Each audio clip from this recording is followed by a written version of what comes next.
So ayan mga sir, may ginawa tayong Mitsubishi Mitsubishi Sedia. So ang problema niya mga sir, automatic to. Ang problema niya mga sir, pag in-start mo siya, patay-patay. Huwag muna pa.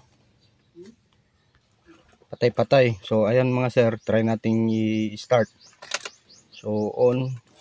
So ang nakita niyo mga sir, wala siyang check engine. Ayan, wala lumalabas, battery indicator lang. So ayan, try nating i-start mga sir.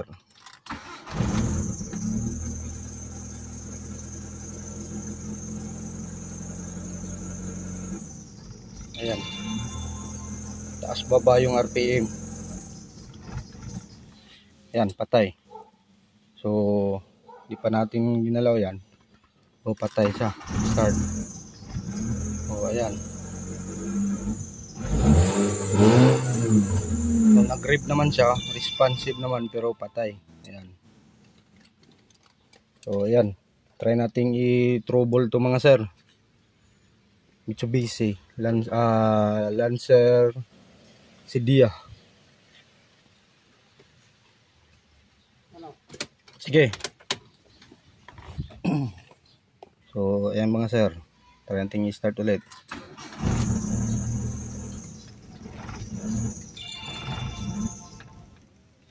So ayan ang naging problema niya.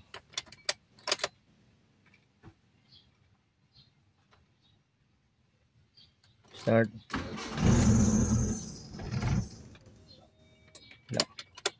Kinabit. Hawakan mo lang.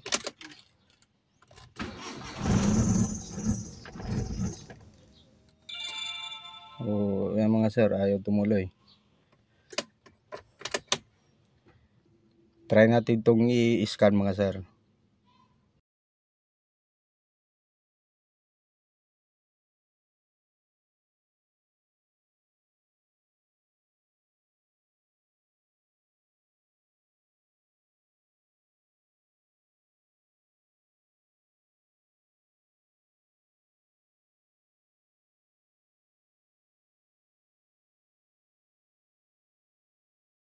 So ayan, tatanggalin namin yung throttle body.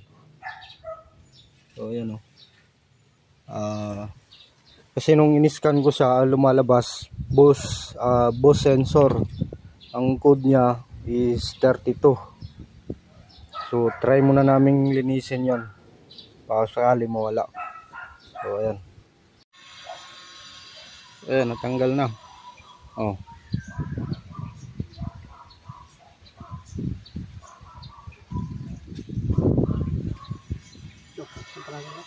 So ayan mga sir, nalinis na.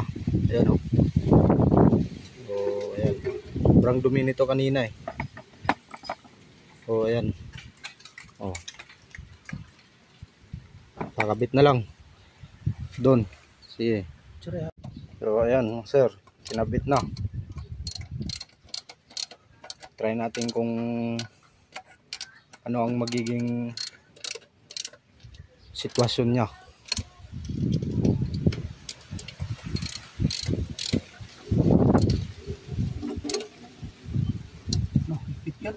Wag, bigo lang.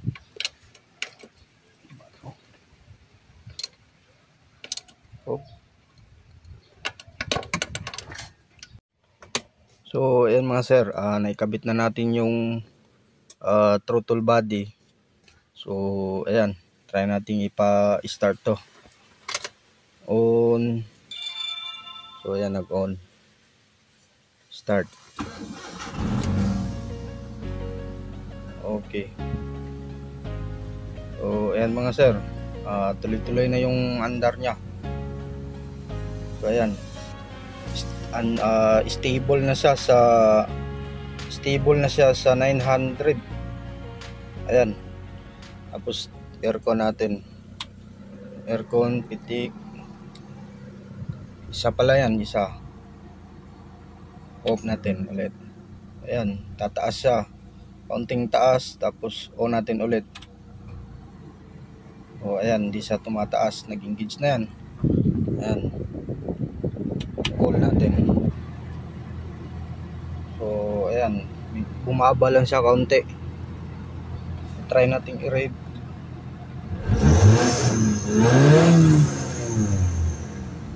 Bagsak. Okay mga sir, tapos na to. Automatic transmission, Mitsubishi Sedia. So okay na to mga sir. Off ang aircon.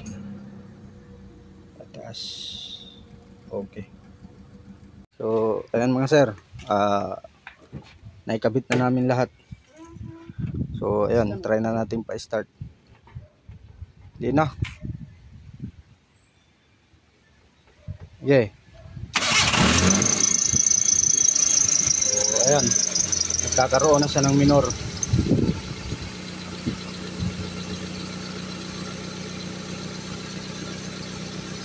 So okay na to mga sir.